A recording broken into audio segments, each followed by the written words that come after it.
Tu es fraîche dès. Ça, c'est que tu fatigues les garçons là comme ça. Et non, tu es fraîche, champion. Tu as tué les filles là. Et le diable t'injecte des pensées comme quoi, quand le Seigneur te fait grâce d'avoir une petite fraîcheur, il faut que tu coupes les garçons. Il faut que tu fasses pleurer les filles. Hein? Genre, tu es jolie là, tu dois faire souffrir les autres. Rare, tu vas avoir des personnes qui vont dire, oh, tu es belle, tu auras un bon mari. Non. Oh, tu es jolie. Je sais que tu fais baver les frères, tu fais baver les sœurs. Ah non, c'est la bavure.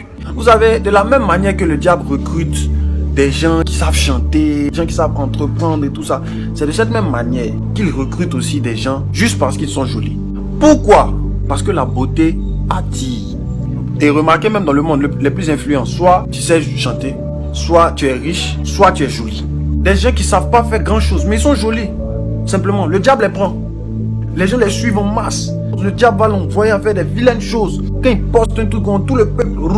Et c'est un terrain sur lequel il a su nous avoir. Oui, c'est pour ça que la fraîcheur dans l'église est combattue. Pourquoi? Parce que si tu es frais, tu vas attirer des gens. Si tu es chrétien que tu es frais, tu vas les attirer où? Au paradis? Est-ce que ça arrange Satan? Non. Donc quand tu vas venir être la fraîcheur, les propres frères en Christ, ils vont trouver que tu t'appelles comme ça. C'est pour ça même il y a des églises. Si tu es trop joli, on trouve que tu es sirène des eaux. Donc ça veut dire que quand tu es joli, tu appartiens à Satan. Parce que c'est Satan qui est joli. Et le diable a gagné la bataille. C'est pour ça que certains, dans le monde là, ils étaient frais. Maintenant quand ils se convertissent, ils ressemblent à va. Depuis quand on leur demande non, c'est l'onction, c'est l'humilité. C'est l'onction, c'est l'humilité comment? Toi tu es passé de la boue à la table des rois, des ténèbres à la lumière. C'est maintenant que tu dois briller. Quand tu fumais, tu étais frais. Quand tu étais drogué, tu étais frais. Quand tu étais dans l'impudicité, tu étais frais. Maintenant, tu fais plus tout ça. Tu deviens bizarre. Comment ça s'explique? Tu donnes aux gens l'impression que Satan est mieux? Oui. Regarde là, on prend avant, après. On regarde, ah non, Satan était mieux. Non, Satan était mieux. C'est quel Gamza? Il a tiré des gens comme ça dans le péché. Maintenant, tu es venu maintenant dans la gloire. Là où même tu dois tuer maintenant pour attirer la masse là. C'est maintenant, tu as décidé de t'éteindre. Non? Tu donnes l'impression que ton papa te maltraite. Que le diable prenait mieux soin de toi que Dieu. C'est pas un péché. Être frère là, tu dois être 7 fois plus frais qu'avant. Tout en gardant tes valeurs, la pudeur, la pureté dans les vêtements. On n'a pas dit de vivre au-delà de tes moyens ou bien t'habiller au-delà de tes moyens. Non. Tu fais avec ce que tu as. Le Seigneur nous a envoyés pour attirer des gens à lui. Et parler de lui partout pour que les gens partent vers lui en masse. Au lieu d'attirer les gens, on les fait fuir. Et c'est ça que les anglophones ont compris.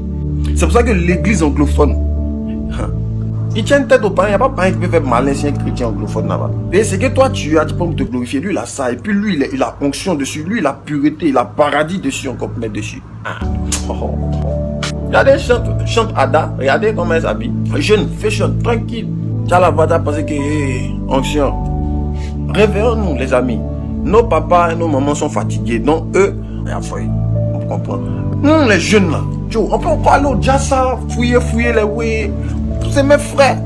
Parce que Dieu regarde au cœur. Mais l'homme là, il est attiré par ce qu'il voit.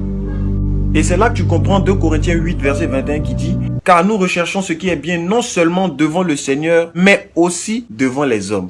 Ce qui est bon devant Dieu c'est quoi? La sanctification, le cœur pur, etc., etc. Ce qui est bon devant les hommes c'est quoi? L'excellence, la propreté, la fraîcheur, la créativité. On a perdu ce combat là. Ne vous amusez pas. Il va tout faire. Parce que tu es jolie, il va te voir des gens qui vont te gâter. Jolie petite fille, tu la regardes, mais elle a même pas 11 ans même. Mais tu la vois. Ma copine, c'est ma copine.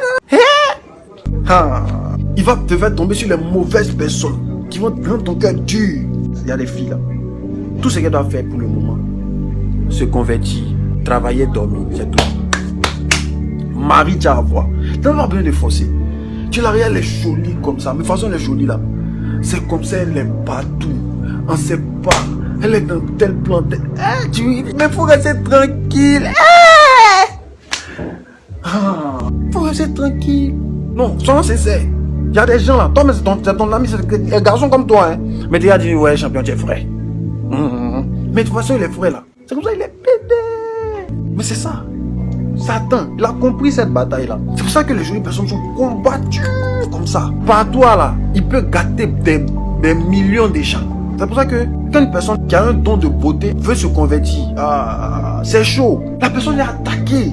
C'est maintenant l'inviter dans tel endroit. Ah non, allons, tant, allons comme ça. Pourquoi? Parce que justement, le diable te veut dans son camp. Il sait que toi, tu peux attirer beaucoup de personnes. Donc il te veut. Il ne veut pas te laisser. C'est ça le combat en fait. Et c'est à force d'être en contact, toujours dans les endroits que tu chutes toujours.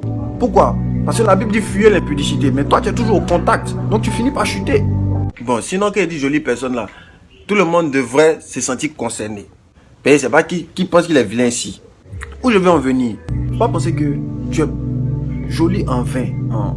Tu vois la reine Esther, la Bible dit qu'elle était jolie. Elle est partie se présenter. Sa simple beauté a sauvé tout un peuple d'un génocide. Elle a pu empêcher ça. Je veux faire comprendre à quelqu'un que la beauté que tu as, que Dieu t'a donnée là, tu peux prendre ça pour sauver des gens, comme tu peux prendre ça pour envoyer des gens en bourse. Reine Esther a sauvé tout un peuple par sa beauté. Mais il y a des gens, une photo seulement, boum, tout le peuple est dans la masturbation. Et papa d'ici, hein, il parle au long là-bas. Et des gens vont aller en enfer à cause de toi. C'est grave quand même, hein. Parce que la masturbation, là, c'est l'immoralité sexuelle. L'immoralité sexuelle, c'est l'impudicité. Et la Bible dit, ne vous y trompez pas, les impudiques n'hériteront point le royaume. Donc tu contribues à amener les gens en enfer. C'est ce que je vais te faire comprendre. Tu es jolie. Et la Bible dit que celui à qui on aura donné beaucoup, on va beaucoup demander. Il y a quelqu'un qui s'appelle Nick Vujicic. C'est un évangéliste. Il gagne des âmes, de ouf même. Il n'a rien de tout ce que nous on a. Il n'a pas peur, il n'a pas pire. Il remplit le ciel.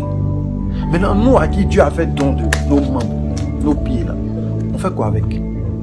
Non, c'est là, on est là pour faire pleurer les fils des mamans. Hein? Pour couper les garçons, l'un des pommades. C'est ça. D'accord? Seul. Tu peux être dans la position de notre mère, maman Lily, pour aider un homme à accomplir la destinée que Dieu lui a donnée. Parce que tu es quelqu'un qui a du poids à cause du don que Dieu t'a fait. Pasteur Marcelo, il ne serait pas là aujourd'hui sans maman Blanche. Il le dit tout le temps.